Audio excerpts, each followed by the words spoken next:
Each year, Microsoft Research hosts hundreds of influential speakers from around the world, including leading scientists, renowned experts in technology, book authors, and leading academics, and makes videos of these lectures freely available.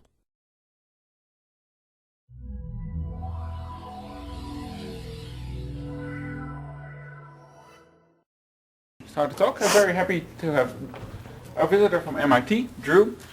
He just flew in yesterday and flying out tonight, so it's a bit of a heroic visit. He's going to talk to us about computing class polynomials with the Chinese Remainder Theorem. Thanks. Hi.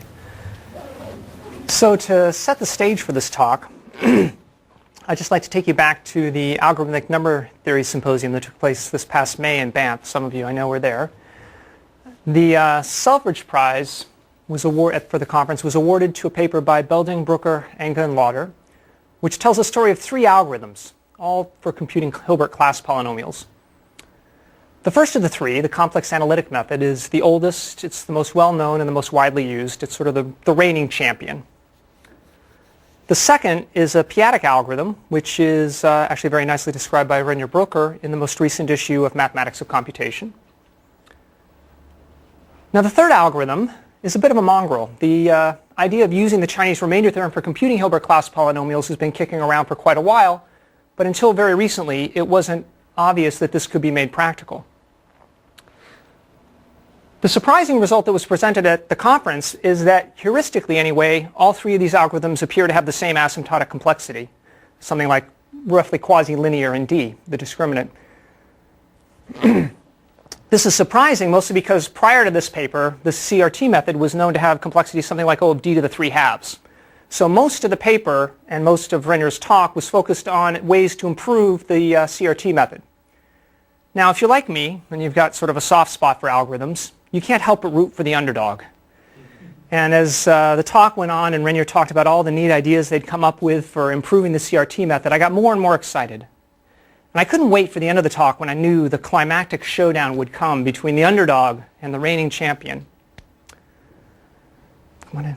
But sadly, this was not a Hollywood ending. The underdog gets crushed. It's not even close, even with all the improvements that they came up with. And in fact, so they found in their initial implementation, the complex analytic method still seemed to be about 50 times faster. And in fact, the real situation is a lot worse than that. Because in practice, people don't actually compute Hilbert class polynomials with the complex analytic method. They compute other class polynomials, ones with smaller coefficients that can be computed more quickly. And we don't necessarily know how to do that with the CRT method. So the real difference that we're looking at here is a factor of more than 1,000. Now, by the end of this talk, I'm going to hopefully convince you that the CRT method for large enough discriminants is easily 100 times faster than the complex analytic method. So we've got 5 orders of magnitude we're going to cover in the next hour, or a little less than an hour. So let's get started. All right, just a little bit of background. One of the main reasons people are interested in computing Hilbert class polynomials, or any class polynomial for that matter, is to construct elliptic curves of known order. So the idea is you have some finite field, let's suppose it's a prime field that we like, and we have some number of points we wish our elliptic curve had, n. And that tells us what the trace of the curve, t, should be. And we can write down an equation, 4p equals t squared minus v squared d, where d is some square-free negative discriminant. And if we happen to know, if we can pull out of our pocket the Hilbert class polynomial for that discriminant, reduce it mod p, find a root, that will tell us the j invariant of the curve we want. And then all we got to do is figure out what the right sign is of the trace. And we can take a twist if we need to. So the only hard part in all of this is figuring out that class polynomial, that Hilbert class polynomial.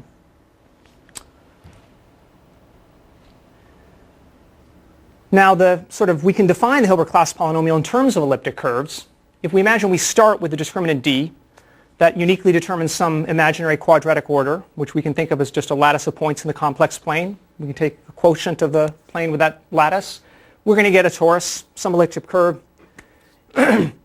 It has some j invariant, and the minimal polynomial, that's an algebraic integer, and the minimal polynomial of that j invariant is the Hilbert class polynomial. Now d is square free. If it's a fundamental discriminant, that's going to give us the Hilbert class field. But in general, we're going to get the ring class field associated with the imaginary quadratic order. Now, the interesting thing for what we're going to be using today, that we're going to be talking about today, is the case where we have a prime that splits completely in the Hilbert class field. Equivalently, that just means we can write it in this form.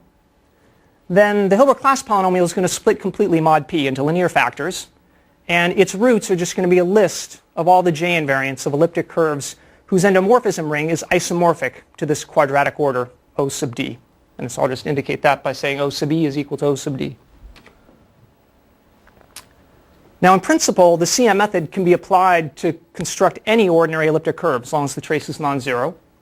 But in practice, we only know how to do this when the discriminant is fairly small. And if we pick a curve at random, that's not likely to be true if we have some cryptographic size prime. Now, why do we need the discriminant to be small? Well, the Hilbert class polynomial is big, really big. It takes more than d bits just to write it down. And if we're talking about some cryptographic size prime p, that could be a really big polynomial. So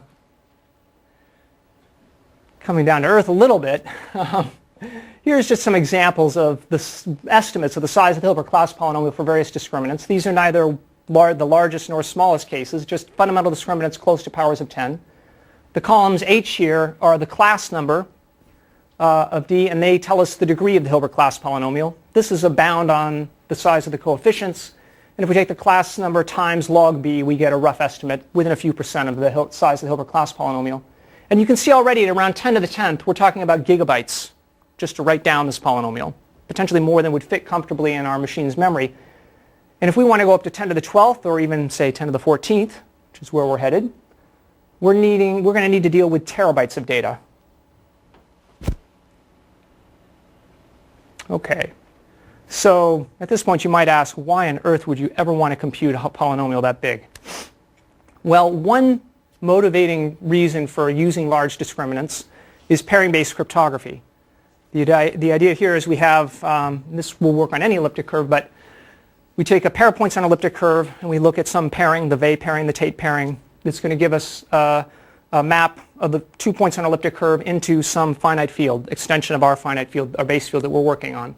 The interesting case is where the degree of that extension is small, but not super small. And so roughly we'd like the embedding degree to be somewhere between 6 and 24.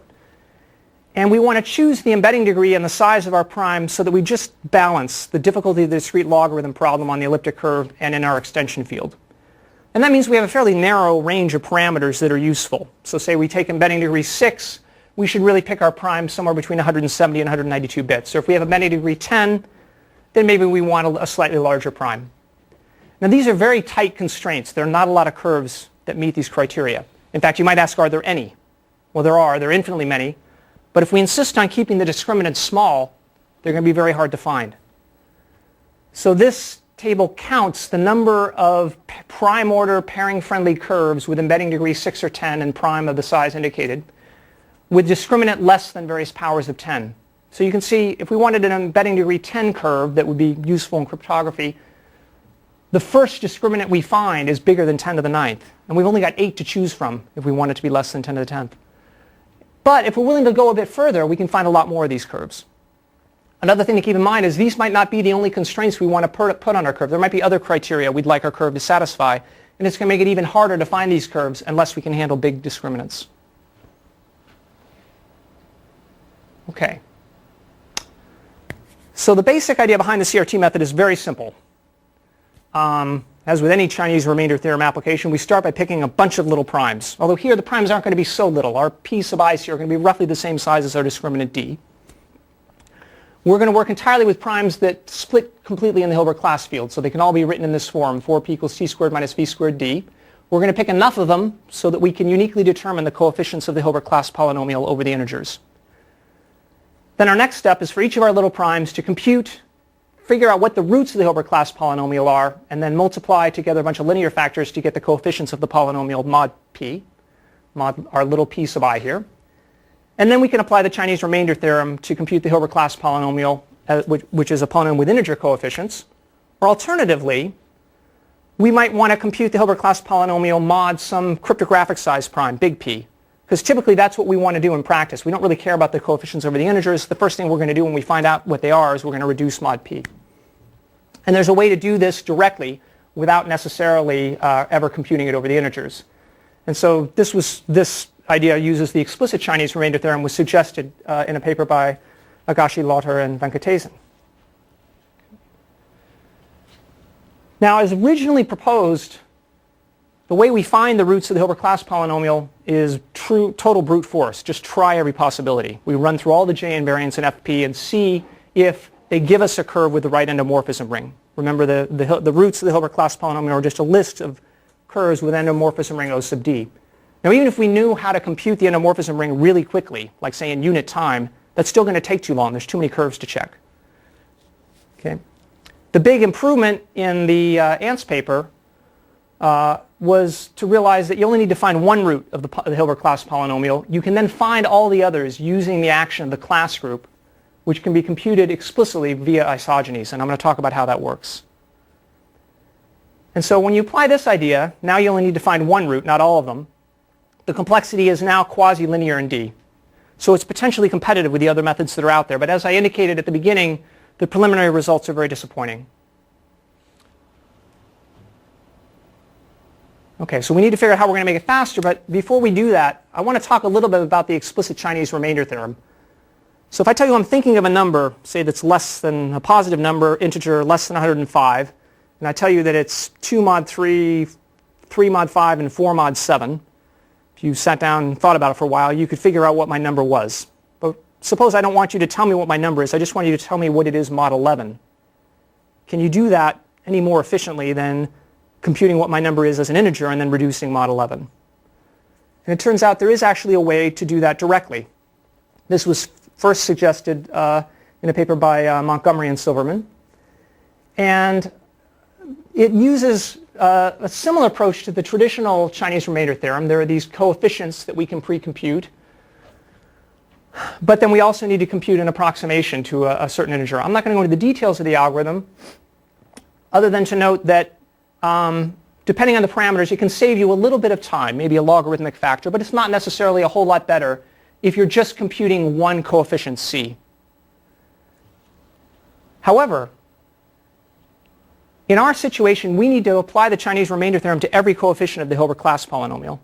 There might be thousands, hundreds of thousands, even a million of those. And the CRT primes are the same every time.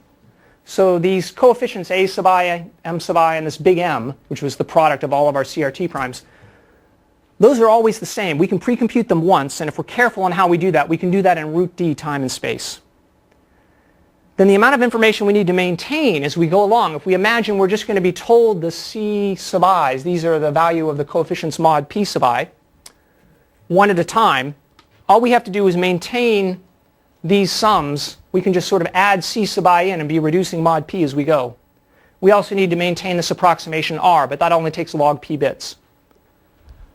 So even though we need to compute a lot of data, we need enough C sub i's to be able to determine the value of the coefficient over the integers. We never need to write that number down. We only need to maintain log P bits for each coefficient. And that brings the space down to O of root D log P.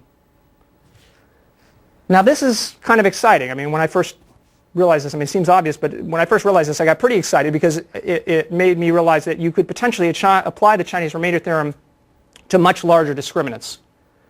But only if you can figure out how to make the algorithm faster. I mean, running in less space isn't much use if it takes 1,000 times as long.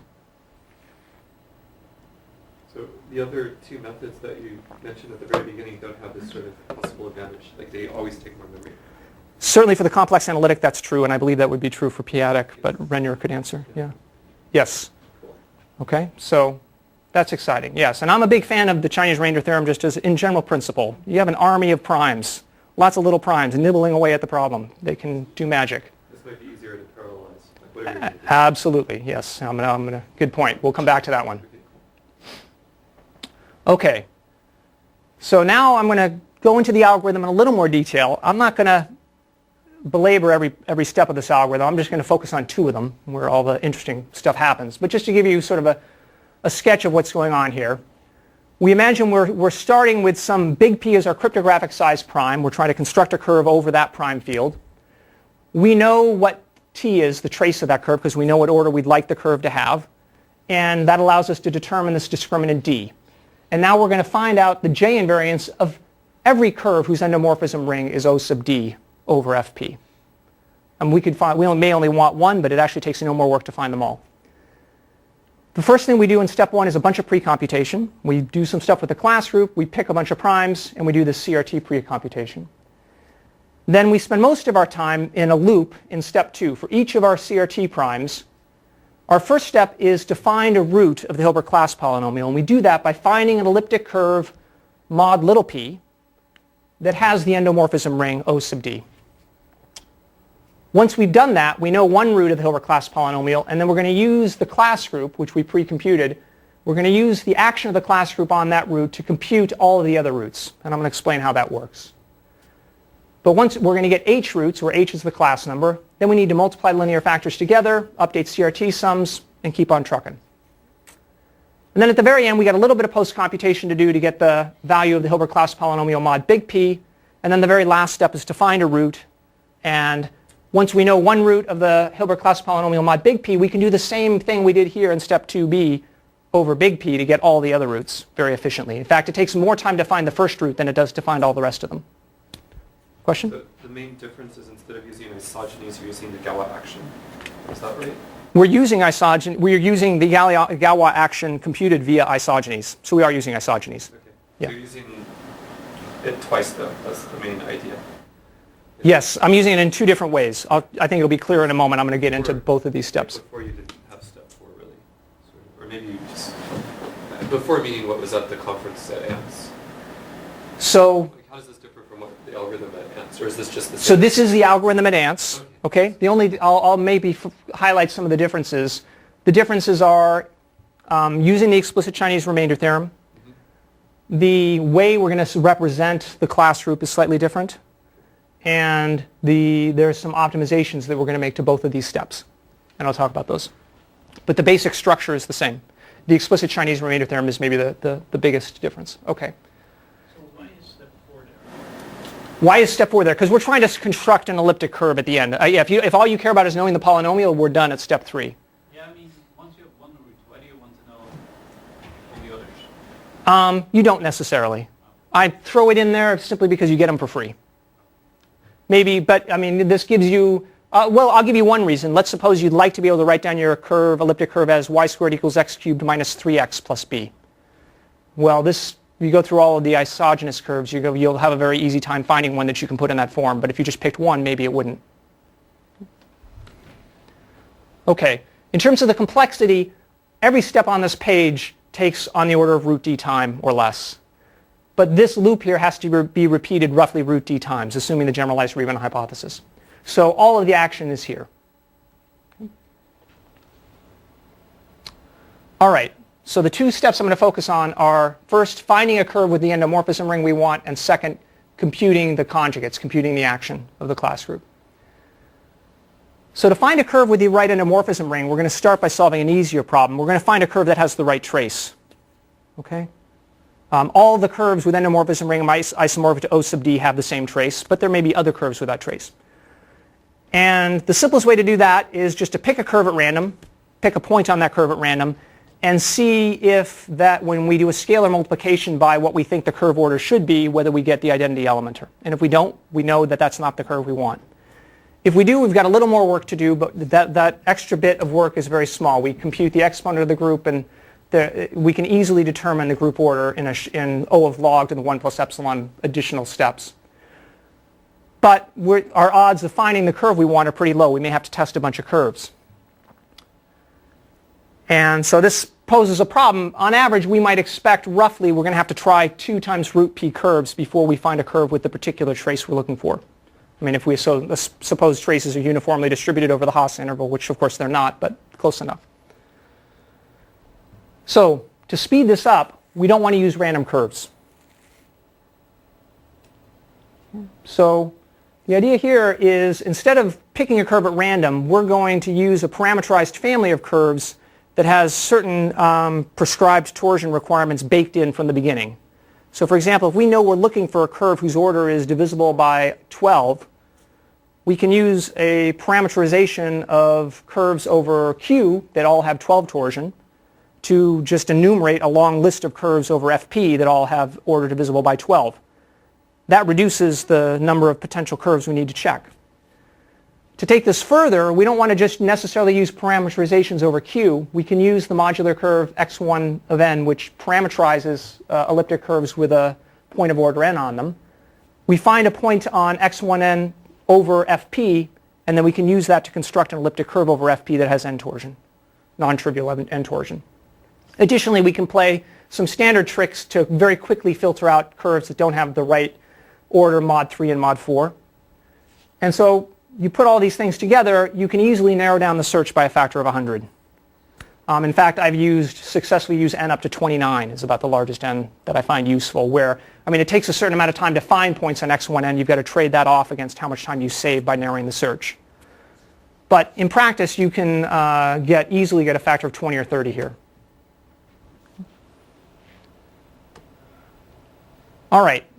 That gives us a curve with the right trace, but how do we know whether it has the right endomorphism ring? First question we might ask is, how likely is it to have the right endomorphism ring? And we can figure out exactly what that probability is by computing the Hurwitz class number. So we know this value 4p, now we're dealing with little p here, 4p minus t squared. If we compute the Hurwitz class number, which is a sum over the divisors of the conductor of these class numbers, it's going to count exactly how many elliptic curves or how many distinct J invariants there are of elliptic curves which have trace plus or minus t. Okay, these guys are all going to have endomorphism rings that are contained within the maximal order associated with D. Now, if V is 1, this sum is very short, it only has one term, and life is simple. Every curve with trace plus or minus t has the endomorphism ring we want. And so some early versions of this algorithm actually insisted on making V1 precisely to make life easier here. Because when V is bigger than 1, we've got more work to do. How are we going to, we could throw the curve away and pick another one, but that's not such a great idea. Or we could do some work to try and find a curve with the right endomorphism ring. But I'm going to hope to convince you that actually we should be very happy when V is bigger than 1, because it actually is going to allow us to speed up the algorithm substantially. One of the biggest problems you find if you the first thing I did when I was working on this algorithm was I sat down and implemented it and thought, I don't want to mess around with computing isogenies and dealing with calculating the endomorphism ring. I'll just fix V as 1 and only use primes where I have a conductor of 1. And if you then run the algorithm, you find it starts off at a sprint for the first few primes, but as the primes are getting bigger, it gets slower and slower. And the reason is there's only h of d curves out there with the endomorphism ring I want, and h doesn't change as p gets bigger. So as p grows, this gets slower and slower, especially if the class number happens to be small, which is kind of counterintuitive because you might think that that would be the easy case since the Hilbert class polynomial is then smaller. So the fix here is once we know a curve with trace plus or minus t, we can find a curve with the endomorphism ring we want as long as we're prepared to go climbing an isogeny volcano, or actually maybe several isogeny volcanoes. And I'll explain what that is in a moment. But before I do, I'd like to observe that assuming we know how to do this, if we can get from a curve with the right trace to a curve with the right endomorphism ring, it changes our view of which primes we like. Because it means we should be looking for primes where it's easy to find a curve with the right trace, which means we want this big H here, this Hurwitz class number, to be big, which means we want V to be big. And so when we think about picking which CRT primes to use, we don't necessarily want to use the smallest ones. We want to use the ones that optimize this ratio. Because every other part of the algorithm only depends on p logarithmically. This is the only place where there's an exponential dependence. Okay. All right. So now I want to just talk real quickly about isogeny volcanoes. So recall that the classical modular polynomials parameterize L isogenies between a pair of elliptic curves. And if I know the J invariant of some elliptic curve, I can find all the L isogenous curves. I just plug the J invariant into this modular polynomial. It's got integer coefficients in two variables. I plug it in for one of them, and I'm going to get a univariate polynomial out of degree L plus 1. And the roots of that polynomial are all the L isogenous curves. Now if I restrict and so this allows us to define a graph of L isogenies on all the J invariants over Fp. And if I restrict my attention just to J invariants of curves that have trace plus or minus t, that's a connected graph. And it looks like a volcano. It's got a cycle up at the top. That's called this terminology comes from David Coe. that's called the crater of the volcano. And then hanging down from each node on that cycle is a roughly L-ary tree of height k, where L to the k is the largest power of L dividing the conductor V. I don't know if people can see my volcano here. But it's a cycle with a bunch of trees hanging down. The trees are all the same height, and they all have the same fan out. Okay. And the key point is that the nodes at the top of the volcano, on the crater of the volcano, L squared doesn't divide their conductor. So this allows us to kill out any divisors of our conductor that we don't want, so that we can get a curve with the right endomorphism ring. So when we start with a random J invariant, we're going to be somewhere on this volcano. We don't know where, but we're quite likely to be somewhere near the bottom because there's more curves down there.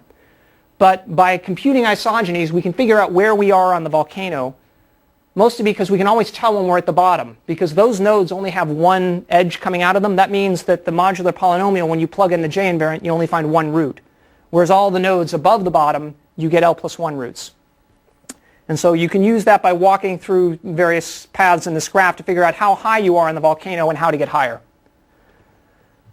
So that sounds like a lot of work, but as long as L is small, it doesn't take very long. And we only have to do this once. Once we found a curve with the right trace, we just climb a few volcanoes, one for each L dividing V, and then we've got a curve with the right endomorphism ring. Okay. And that's what it looks like. So yeah, here's the cycle of the up top, and then we've got trees hanging down. Okay. All right. So we finished the first part of step 2. We found a curve with endomorphism ring O sub d. We know one root of the Hilbert class polynomial. Now we want to find all the others. And so to do this, we're going to use the action of the class group. Up to now, I've been sort of identifying the endomorphism ring with this imaginary quadratic order.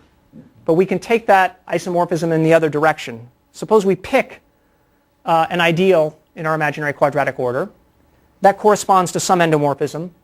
That endomorphism has some kernel. There's some subgroup of our elliptic curve that gets killed by it. And that in turn defines an isogeny. And if you work through the definitions, that isogenous curve is going to have the same endomorphism ring. So for each ideal in our order, we get an isogeny. And this action actually gives us a group action on the set of J invariants of elliptic curves with endomorphism ring O sub d. And it factors through the class group.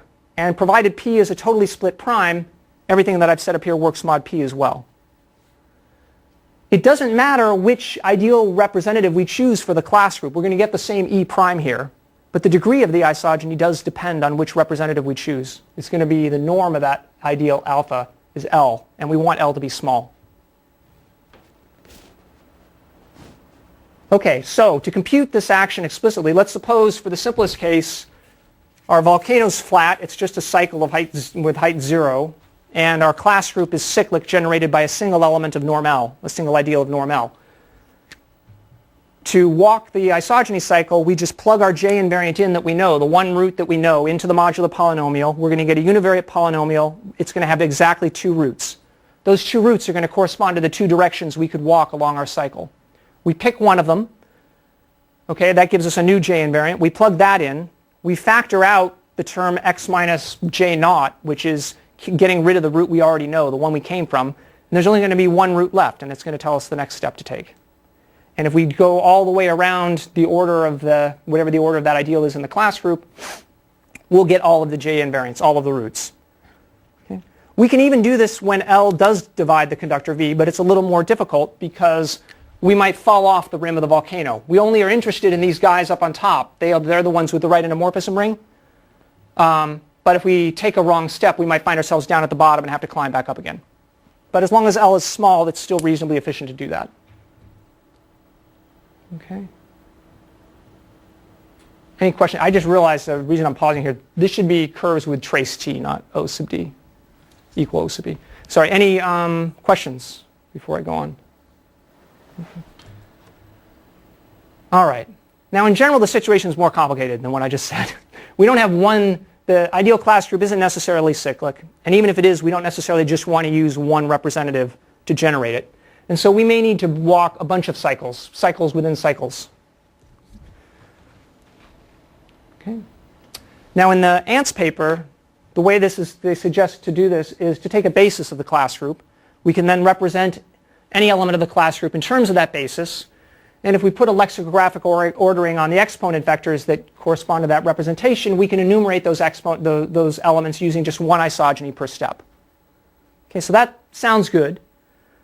The only problem with it is that each step requires O of L squared operations in F sub p, where L here is the norm of our basis element. The problem is that if we insist on using a basis, there's no reason that those norms have to be small. Okay, there's a slightly subtle point here. We know under the generalized Riemann hypothesis that the class group is generated by ideal representatives of small norm, but a set of generators is not the same thing as a basis. Those generators might be dependent, and when you go to form a basis, you've got to multiply them together, and when you do that, the norms can blow up. And it's not hard to find examples of class groups for which every basis contains an element with large norm, like close to the square root of d. Okay? So that would drive the running time right back up to O of d to the 3/2 if we did that. So what do we do instead? We can solve this sort of in a very general fashion. If we suppose you give me a list of generators for some finite group, I can then write down this composition series where I just knock out one generator at a time.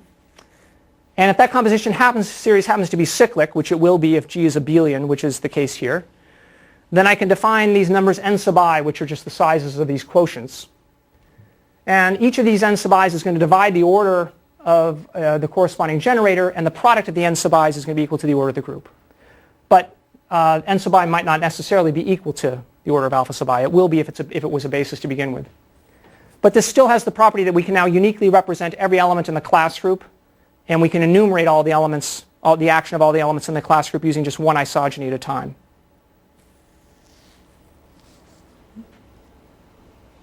Any questions? I see at least one puzzled face.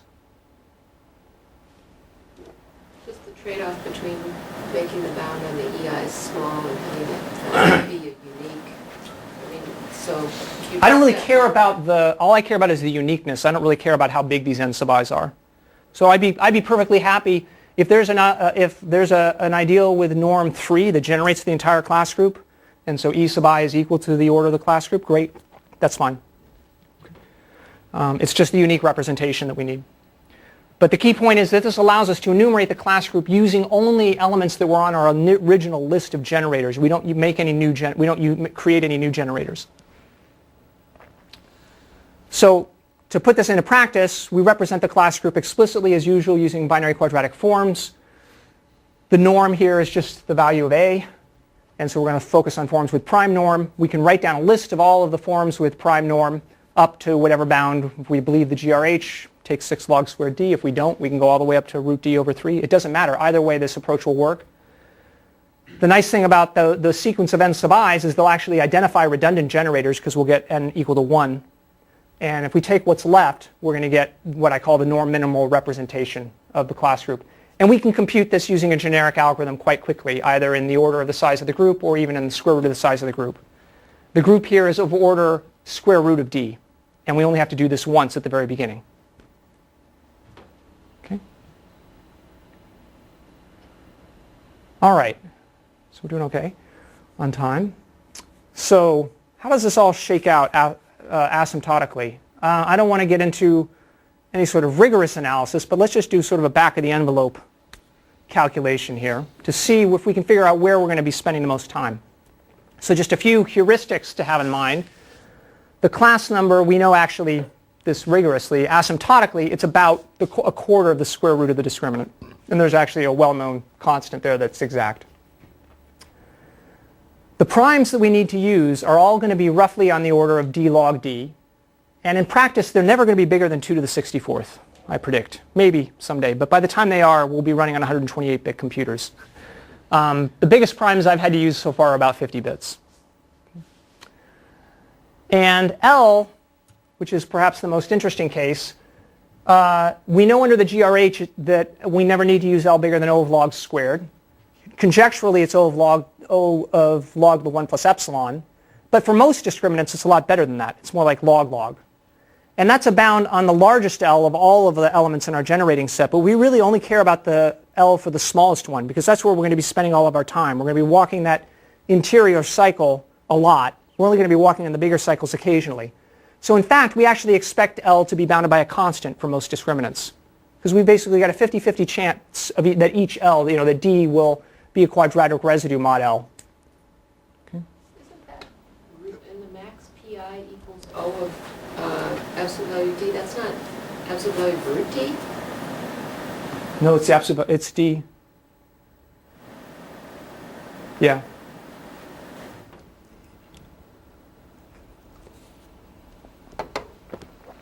I think it's root D. You think it's root D? I will check. I could be wrong. You need to solve the equation x squared minus vt squared equals 4 times p, so p needs to be at least d over 4. Thank But you. if you just look at the bound on the size of the coefficients, so the primes you need to go up to, the size of the coefficients of the Hilbert class polynomial as integers are like e to the root d log Oh, no, d. you need root D. The bound on I is root D. You need root D of the primes, but the size of the individual primes is O of D, or O of D log D. Well, I claim that the product of all the primes only needs to be as big as e to the root d log d. Right? Isn't that the bound?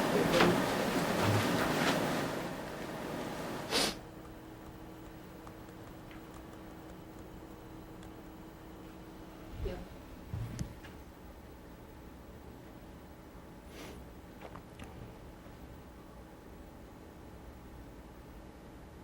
So that's the product of all the primes. Right.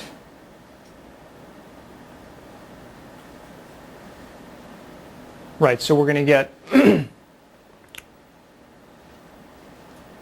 Oh, sorry, so you had the log of them, right? Yeah. So you have the, yeah, okay, well, I'll take yeah. I think it's right, but I could be wrong. Let me check. Let me come back to it at the end. I'll double check that I got the bound right. But I You're can, writing the actual prime. I'm actually not the log. writing not the log of the prime, but the prime itself. I can tell you just from knowing, from having run it, the primes are typically bigger than D. Okay. And if you look in your paper, actually, the primes that you give at the example in your ANTS paper at the end are bigger than 108,708. So the number of primes is more like around root d. Yeah, the number of primes is root D, but the primes, the actual value of the primes is slightly bigger than D. And the log of the prime is like log D. Log P is like log D. And so you get root D. There, yeah, I think that's what you were getting at. You get root P log P, root D log D. Does that make sense? Okay. Sorry about that. Okay, so how do things shake out? So the first step, which in the original algorithm, and certainly the algorithm presented in the ANTS paper, was by far the most time-consuming one. This is finding a curve with the right endomorphism ring. Looks to be something like O of root D log to the 1.5 D FP operations. Now I'm counting FP operations here because these primes fit inside the word size of our computer. And so they can be done, it makes sense to treat them as a unit cost because these are quite quick. Whereas, and then step 2b, if we suppose L is bounded by log D or a constant, we're going to get something like O of root D log D. And then surprisingly, the step that you might have thought was the easiest, which is just multiplying a bunch of linear factors together to get the coefficients of a big polynomial, is actually asymptotically the dominant step, O of root D log squared D. Now, that's not always true. You can find discriminants where the smallest norm is big, in which case step 2b will have the same complexity as this. And the constant factors will mean that step 2b dominates, and it will be a lot bigger. But for most discriminants, it's going to be this last step, which I haven't talked about at all. And I just want to give a quick plug for a library developed by David Harvey for doing polynomial multiplication over a word size modulus that's really fast. Because the algorithms here are well known and have been heavily optimized, so we want to try and use the best one we can. Okay. All right, so I just want to run through just an example here of how the computation comes out for 3 different discriminants. So up top, I've picked 3 discriminants that are all roughly around 10 to the 10th.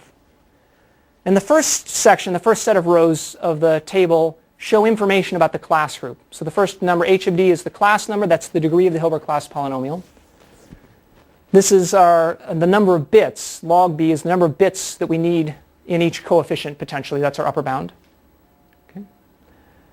L1 is the size of the smallest, the norm of the smallest element in the class group, and L2 is the second smallest. And we only needed to use 2 representatives for any of these cases. And then the time there is the number of seconds spent figuring all that out. And you'll see it's negligible, fractions of a second. Okay.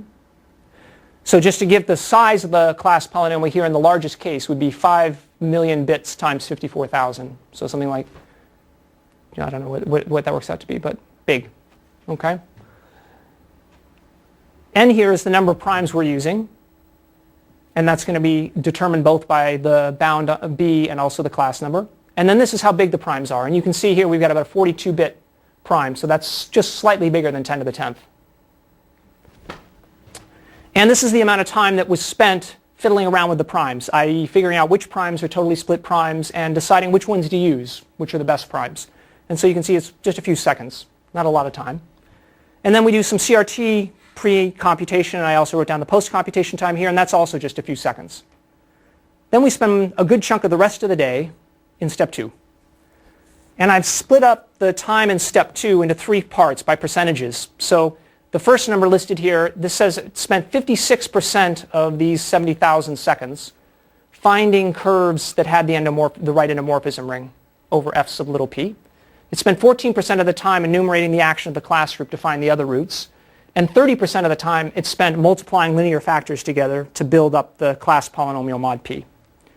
And so in this example, the class number is relatively big for that discriminant. And so you're seeing it spend more time over here than it is in these 2 examples. In the middle column, we have a case where the class number is pretty small relative to that discriminant. And so it's spending most of its time finding curves with the right endomorphism ring. The class number being small actually makes that harder. Okay, but it makes these other 2 steps easier. And then the last column is a case where we got unlucky. We have a norm that's pretty big, 11. That means when we're enumerating the action of the class group, we're factoring polynomials of degree 12, or well, really degree 11 after we remove one root. And that's a lot more painful than factoring cubics or quadratics. So you spend more time in this step. But still, overall, this is faster than this because at the end of the day, B is a lot smaller and the class number is a lot smaller. And I'm going to show you in a minute how to make these numbers a lot smaller by a factor of about 20 or 30 in a second. So the absolute values don't matter so much, but it's the relative numbers that are interesting. The last line here is the amount of time spent finding one root of the Hilbert class polynomial mod big P, our cryptographic size prime, which here was about 200 bits. And this number is interesting because in theory, this is the ultimate limiting factor actually. If I have 141,155 computers, all running in parallel, I can have them each do 1 prime. Okay, so this can be made fractions of a second, potentially. Now, I didn't have that many computers, but I did actually run some tests with 14 computers, each with 2 processors, so I had 28 threads going. So you can, but even on just a dual processor or quad processor, you can make these numbers a lot smaller. This is probably the bottleneck. This last line here is just as a point of interest. You can find all the other roots in less time than it took to find the first root, as I mentioned. Okay. So the second to last line root time, that means finding... That's the time to find the J invariant you want. One root of the Hilbert class polynomial, mod big P, mod your big prime. Okay. All right. Okay, so in the last 10 minutes, I want to come back to, so maybe just to say where we've gotten to at this stage, actually, before I go on. With what I've shown you up to now, the underdog has now sort of caught up to the world champion. Okay, we've sped things up quite significantly for large discriminants. We're maybe 1,000 times faster. Not quite that much. Probably more like 100 times faster. We're still not quite, but we're still not competing with the complex analytic method on a level playing field, because this is computing the Hilbert class polynomial, the class polynomial of the J invariant, but the other methods for computing class polynomials can take advantage of much smaller, much more advantageous, not necessarily smaller, but invariants that have smaller class polynomials. And I want to talk about how we can do that with the CRT method. So there's 2 key properties of the J invariant that we've been relying on implicitly. The first is that it generates the ring class field. But the second is that it doesn't matter if we pick any complex number in the upper half plane and look at the associated J invariant, it has the same minimal polynomial no matter which tau we pick. That's not true of every class invariant. And in order for us to be able to work with things mod p, we need that to be true. In addition, we'd also like it to be a case that whatever class invariant we use has a nice algebraic relationship with the J invariant. So we can easily go back and forth from the J invariant and our alternative class invariant.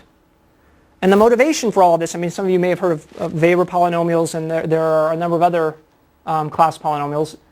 The game we're trying to play here is to find a class polynomial that has smaller coefficients than the Hilbert class polynomial, because it means we don't need as many primes to compute them. So this is maybe best demonstrated by example. Sort of the simplest example is gamma 2 is defined as the cube root of the J invariant. I mean, I could write down an expression in terms of the Belding-Broker-Enge-Lauter function, but this is a nice easy definition. And if we want to use the algorithm I just described to compute the class polynomial for gamma 2, we only need to make a few modifications. The first one is we can reduce our height estimate, our log b, by a factor of 3. That means we need only a third as many primes. So everything gets faster. To make our lives easy, we'll restrict to primes that are congruent to 2 mod 3 so that cube roots are unique in FP. Makes life simple. Then we're going to still enumerate the J invariants, but for each J invariant we compute, we'll take its cube root, and then we'll form the class polynomial by multiplying together all of the associated linear factors. So now we're going to get the class polynomial of gamma 2, its coefficients mod little p for each of our little p's. And then at the end we'll apply the Chinese Remainder Theorem to get the class polynomial of gamma 2 mod big P. Then we take a root of that and we cube it to get a J invariant, which is going to give us the curve we want. So this is very straightforward, and you'll instantly find it makes the algorithm more than 3 times as fast. Now we can get a little fancier here. It's actually possible to use primes that are congruent to 1 mod 3. Even though the cube roots aren't unique, only one of the cube roots is actually the right invariant, and you can figure out which one it is. And Renier has some ideas on that. It's also possible, rather than enumerating the J invariants, we could enumerate gamma 2's using a modular polynomial for gamma 2. However, in practice, neither of these makes things substantially faster than what I've described here, just because computing cube roots is very easy. It doesn't take any time. It's just an exponentiation. Okay. But why stop at a factor of 3? Now, I didn't mention a constraint there, by the way. We do assume that 3 doesn't divide the discriminant. Okay? If we make a stronger constraint on the discriminant, that it's congruent to 7 mod 8, then we can use not quite the Weber invariant, but the square of the Weber invariant. So f here, this is another function that I could write down in terms of the Belding-Broker-Enge-Lauter function, give an analytic expression for, but I'll just define it with this algebraic relationship it has with gamma 2. And so this also defines its relationship with J. And I can play the same game. I can compute J, I can compute gamma 2, and when p is congruent to 7 mod 8, I can uniquely compute f squared from this equation. Now I get to reduce my height bound by a factor of 36, which is very nice. The only downside to this is that if you're looking for prime order curves, they never have discriminant congruent to 3 mod 8, or to 7 mod 8. The absolute value of the discriminant is always 3 mod 8, and that, if you just stare at this equation for a while, you'll see why that's true. Okay. So for prime order curves, we might instead use a class invariant originally coming from Ramanujan.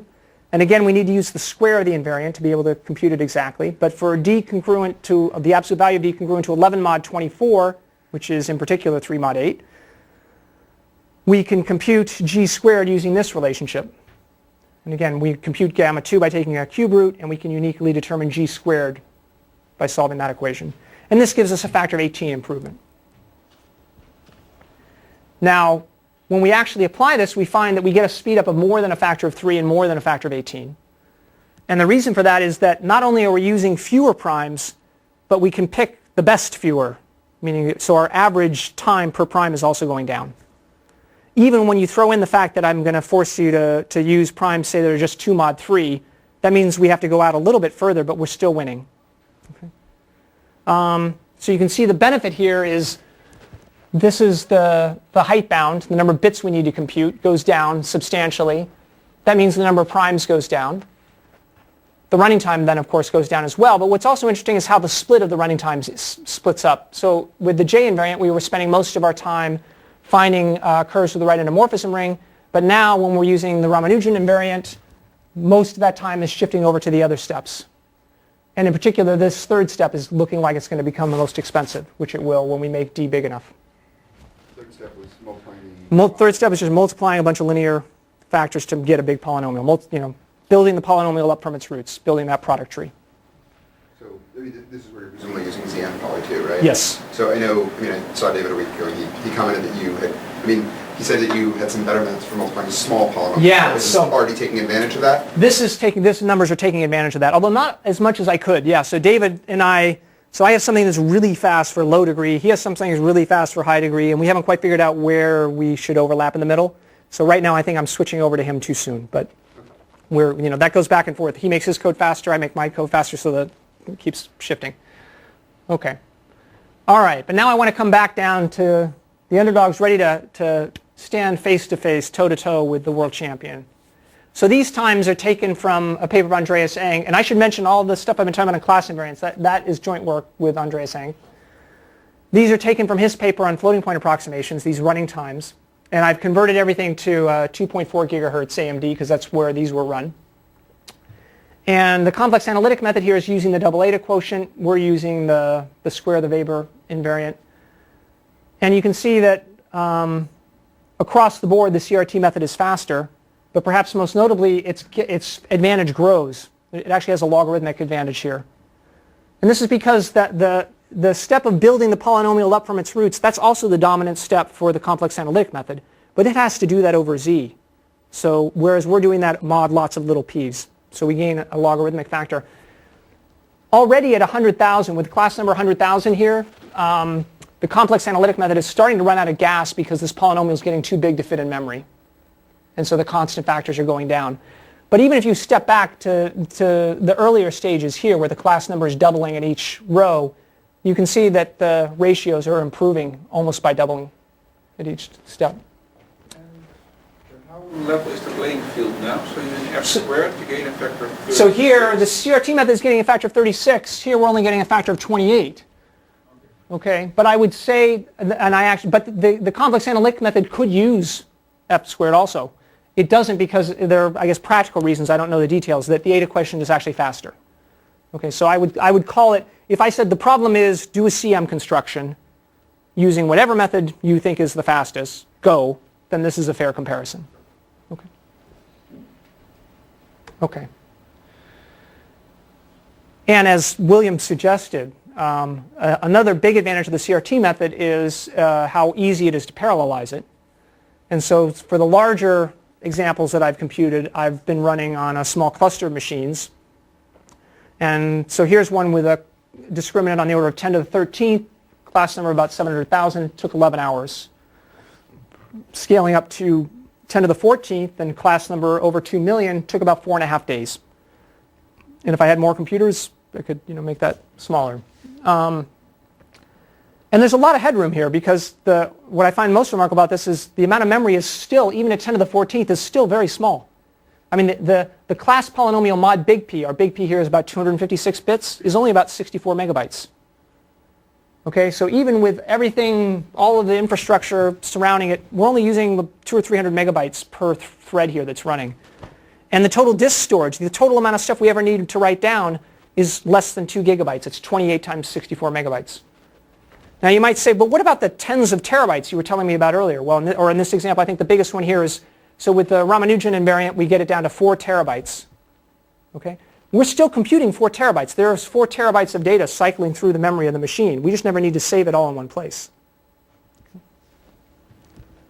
So larger computations are certainly feasible.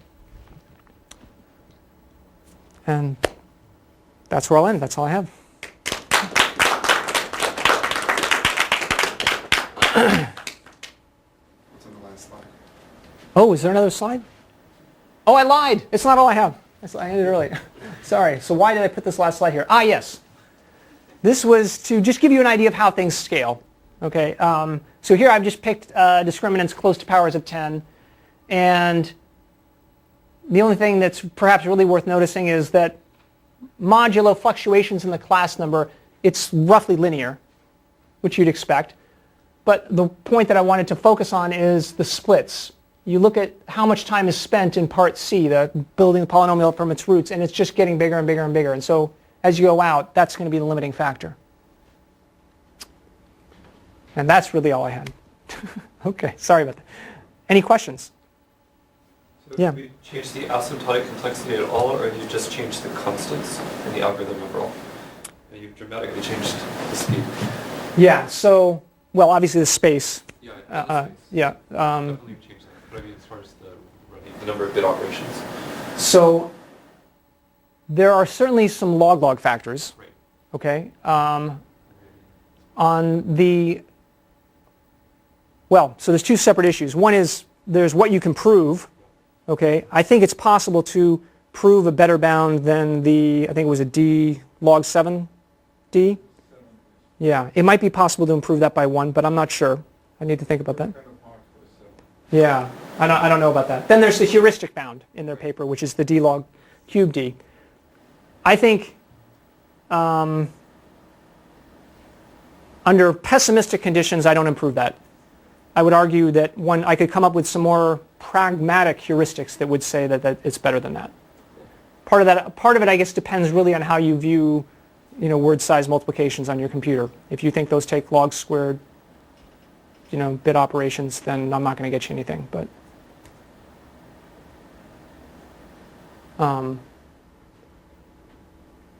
yeah, I think that's the answer. One question about running things in parallel. Of course, I'm a big fan of the CRT-approach. But one could also do this for the complex analytic approach, right? You evaluate one function upon the points. So you just do it in parallel.